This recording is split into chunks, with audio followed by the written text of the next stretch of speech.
Hi, welcome to Influence for Purpose. I'm Brett, and this is Glenda. I did not pause.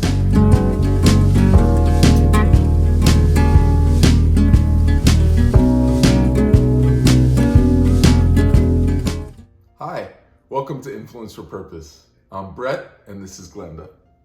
Hello. We are here to share about my Breast explant surgery. yes, but I also want to share a little bit about my implant story and why I did what I did.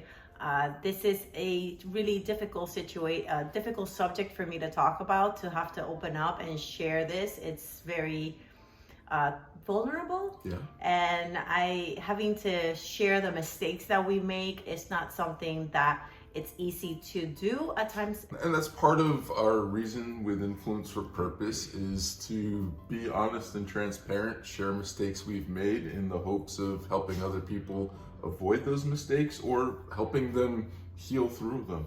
Absolutely. I've made many mistakes that I've healed from, and this is one of them. When I was 20 I was a young mother, and when I was about 20, I think it was my 21st birthday, I gifted myself implants. I got them because I had given birth and I felt like perhaps I could use a little bit of filling in the gaps of after having a child and things starting to go south.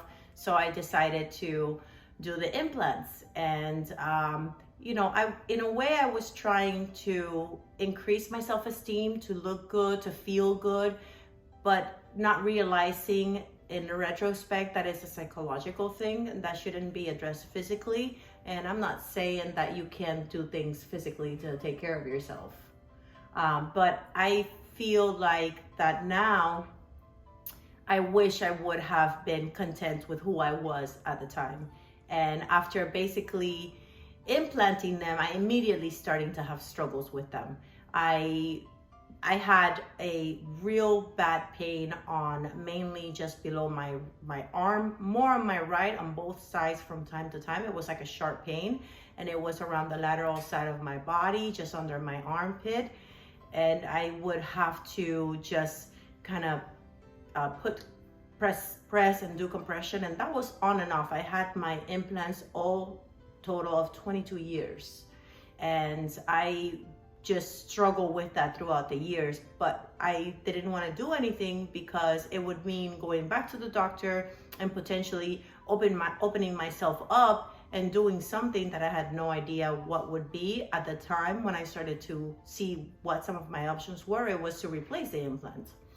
Yeah, I think you had said to me that maybe about 10 years in, you started to regret the surgery, and the luster, the shine, the hype had worn off of, hey, get breast implants, this is a great thing. And instead of feeling beautiful and confident, you were getting the wrong kind of attention, and you started to slouch to try to hide them, and it was even creating more pain or side effects. Yeah, I think it's different because when I had them, I wasn't married, and you want to look good. And now that I'm married, I don't want to attract a certain kind of attention. That attention was no longer something that I wanted. And so I began to slouch to hide them, and that started to create pain in my thoracic back. And I wasn't feeling comfortable, and I began to what do I do? And it's also around the time that that anyone who does implants should be doing something to either replace them. Well, actually replace them. Now we have the option to explant, but before that, there was an option to explant. You have to replace them every about 8 to 10 years. I think so. You had said when you started to research this, you couldn't find a doctor that was willing to just remove them, that wasn't recommending, oh no, it's not going to look right, you're going to have cavities there that need to get filled in, you have to get another set. And I didn't want to get another set because I've been struggling. Besides the pain, for the time that I had them, I was always uncomfortable with these bags inside my chest. Whenever I slept, I needed support in my chest. I needed to have I'm a side sleeper, so I kind of had to move them in a way that I was comfortable, or when I got up, I had to rearrange them. I mean, we're not talking about a huge rearrangement, but just move myself in such a way that I felt that they were sitting comfortably. And I also, exercise was never the same for me. You had said that there were things that it inhibited you in exercise. Running didn't feel right. Doing other types of things like, yoga type stuff like headstands or other things, like everything was causing you a little discomfort, that it held you back when it came to exercise. Right. And he knows me that I love to take care of myself. I like to take care of my aesthetics. And so maybe he thought that this was just another thing that I wanted to do for aesthetics, to feel good, that perhaps wasn't necessary. Yeah, I think I was dismissive at first. One, selfishly, I was very attracted to when we first met, and I think I was concerned that you might look too flat-chested afterwards. And so I think that was part of my reluctance, whether I said it out loud or not at the beginning. I think that was one of the underlying issues, but also, I didn't realize how many symptoms and side effects you were dealing with from having breast implants. Excuse me, I had to get a drink. My throat was bothering me. And our dogs want to be in it. Video. So, done the research, I found that there was no possibility of removing the implants and not looking aesthetically decent, or at least I didn't feel comfortable. So I almost put it to sleep. I almost put it to bed. I was like, I'm just gonna leave these. They bother me, but I can deal with it.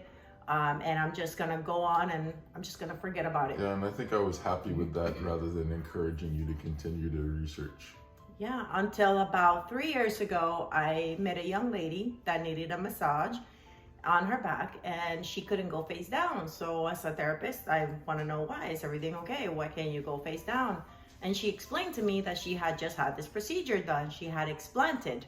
And then I was like, my ears perked up, my hope came back, and I started to hear her story. And she was telling me how amazing she felt.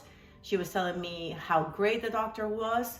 And she gave me the doctor's information. So I set up a consultation with him. I went first by myself, and he asked me, like, why do you want to remove them? And I just simply said, I don't want to grow old with them. I just didn't want to have to deal with something going wrong at an older age where I'm not healthy or as healthy to go through a procedure, any procedure, unnecessarily. And I was still reluctant at this point. I wasn't supportive or encouraging yet. I think I was still concerned about how are you going to look afterwards and what's going on. So I wasn't on board yet. I just came back and I was ready to do it, but he wasn't, and I wanted to honor him. I mean, there's always that element of surprise when you start dating someone or going out with someone. We've been married, he'd never met, or to let them know or show them something that they had never seen before. It was, if I was in his place, I would be like, what? I just, I met you like that, and now you want to, I can understand and I respect it. And so I just didn't want to force it up on him. I mean, I'm sure I could have just done it and he would have to deal with it, but I just didn't want it to be like that. And it shouldn't all be on you. Like, we're married for better or worse and everything. And so I was just not being open-minded yet. I was being very superficial. And part of the reasons that women get implants in the first place, right? I had a problem going on in my mind too, to even be more concerned about how you look than how you felt or what's going on inside. So this was an area that I was messing up in, that I needed some growth and healing on the inside as well, from the way I was raised about the image of a woman. And I didn't want to force it up on him. This was before the pandemic that I had the consultation. I met with Beatrice at Aquaplastic Surgery, who does the consultations for Dr. Dev. And she told me about him, and I was ready to do it, but I just started to pray. I was just praying, like, God, if this is something that I need to do, that I should do, help me, and just make it happen. And then the pandemic hit, and I kind of just forgot about it again, and I just didn't think about it. I didn't want to give it any more thought. And then I don't remember what sparked my interest again. I was just not feeling well. I forgot what exactly kind of brought it back. Was it the testimony you saw? Well, I was watching, not that specific testimony. I was watching a lot of Dr. Dev's stories and the people that were talking about it. And I think I was just continuing to come across people who were feeling really good about removing them. I hadn't come up to that testimony just yet. And then I started to talk to you a little bit more about it, and I was ready to do it. And I set up my appointment to get it done. And still, Brett wasn't necessarily, he was willing to let me go through with it, but he wasn't, you know. I think you had to schedule it like 6 months in advance. Yeah, like 8 months in advance. Correct. I scheduled it like 8 months in advance because I had just gone through another procedure because of some health issues that I had going on. And so I needed to make sure I was recovered from that procedure before I went on to another one.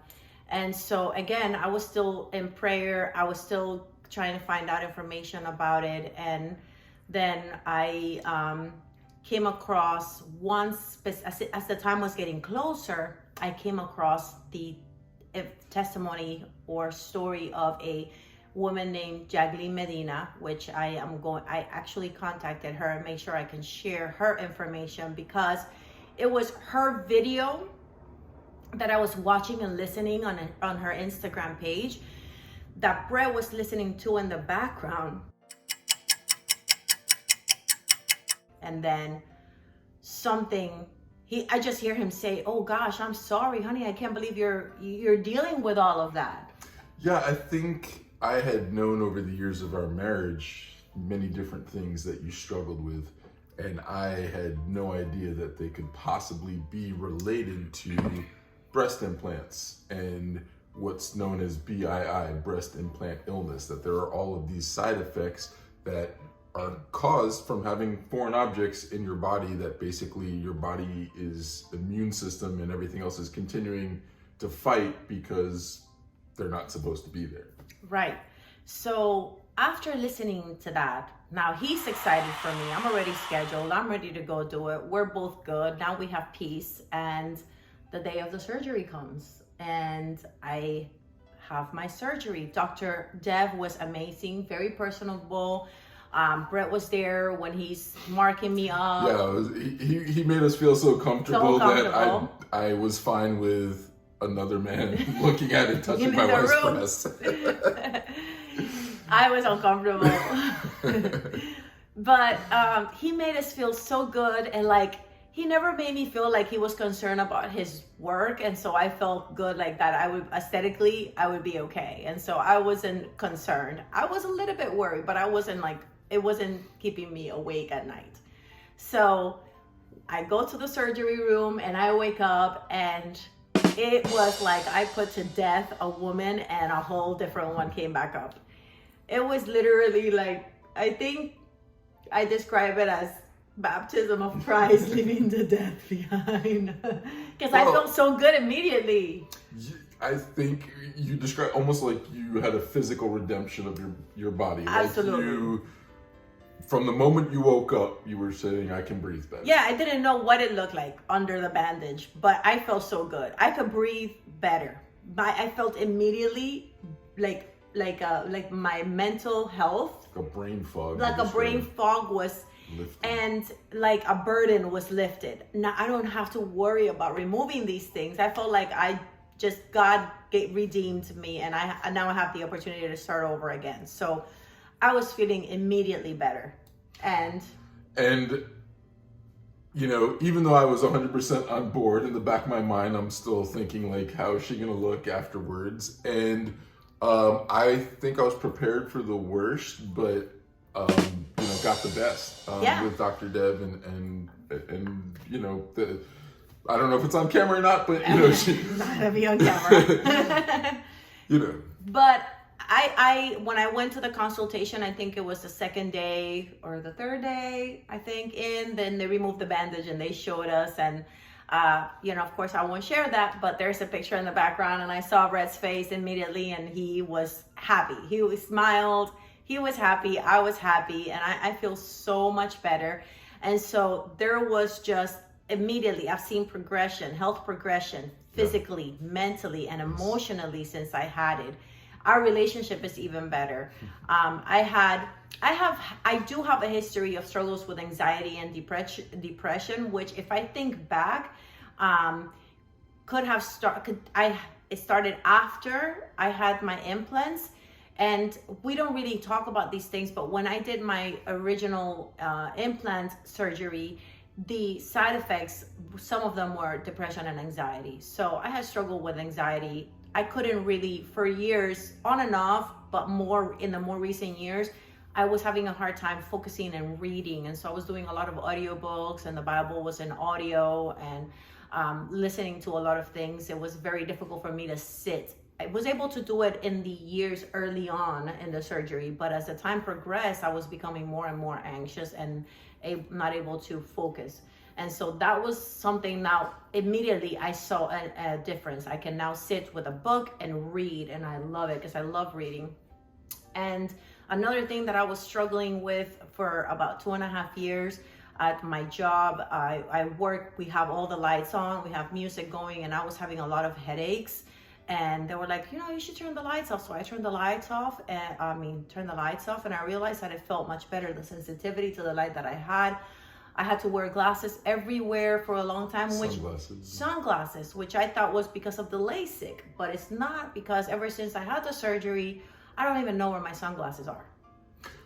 That was one of the most surprising side effects or things that went away to me, was light sensitivity. How could that be related to implants? But yet it was, again, just the body's reaction to foreign things in it was causing just like a butterfly effect of side effects. And the fact that you haven't needed sunglasses and that you can leave the lights on at work now just blows my mind that, again, there were so many things going on in your body related to the implant. And now, in the last few years, I was so burdened by this thought that I didn't want to do anything. I didn't want to go anywhere. I just did what I had to do, but I wouldn't do more than I needed to. And I have been feeling like I want to live. I want to do more. You're scheduling more dates and outings than I can keep up with. Yes. I'm excited. I feel really good. I feel like I'm living, and I'm so thankful. I thank God because He orchestrated my life in such a way that led to the series of events and people that led me to where I am today. And I'm so grateful. And I'm also very thankful that He kind of tugged at my husband's heart to make sure that it was okay. I was on board. Yeah. Yeah, we want to reiterate that the reason we're sharing this story is in the hopes that we're helping someone watching this, that a lot of women have had breast implant surgery. We live in South Florida. It's almost like everyone's had it. And we know that there's a lot of people struggling with BII, breast implant illness, that have no idea that a lot of the things they're struggling with could be related to this. And every woman who's had this surgery has to deal with it again at some point in their life, whether they're going to replace them or take them out or anything else. And so we're just hoping that this story is an encouragement, is informational. We just again want to help people learn from our mistakes. And we also, I believe that there are times where an implant is warranted. We know that there is women cancer, and those are bigger holes than maybe I have, perhaps a dent. There are times when that is warranted. But I also think that you should do research, that people should do research. I didn't research how I would need to maintain them, or what my future when I got older was going to be like. I was just emotionally put them, I want to look good, and that's it. But I think that there should be enough research whenever you do any kind of aesthetic procedure, because we don't know what the side effects in the future are going to be. And so we absolutely want to share that. We want to, we know that some people want to understand regardless and respect everyone's decision. But we just thought we wanted to share our story, not just my story, but also the struggles that we had. I wrote a whole blog about it with all of the details from beginning to end, and it's going to be on my website. I'm going to share it. I'll put the link down below. And if you have any questions, or if I can help you or we can help you in any way in sharing our testimony or any other information that is not here, let us know. Feel free to reach out. Feel free to reach out. And I don't know, am I supposed to say like, hey, like and subscribe and click, Yes. click the bell below? and Yeah, all click those the bell things? below. This is new to me. Yeah. Oh, I also do have a video with my mental health awareness story. If you want to go check that out. He was supposed to do that video with me, but he didn't. But we'll redo it. Maybe we'll redo it together. Anyways, Throwing me under the bus thank you for publicly. watching. Anyways, thank you for watching. Take care. God Take bless. care. Bye-bye. God bless you. Have a good night. Good night. Thank you for watching. What am I supposed to Do say? it again. Do it again. Do it again. Thank you for watching. Take care. God bless. Be an influence for purpose. Have a great day. Oh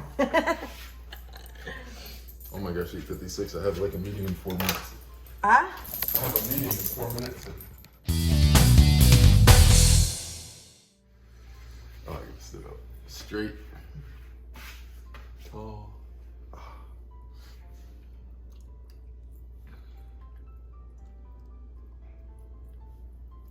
Don't blink too much, Glenda. Glenda.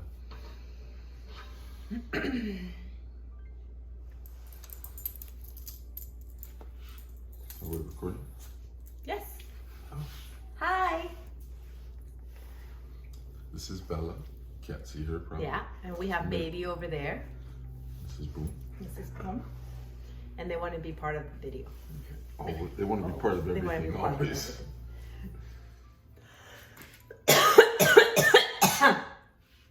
So you think this one's going better so far? Yes. You want coffee? Can you come here? You can put the dog down to make coffee.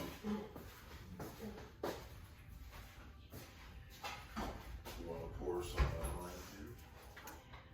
So I met a young lady.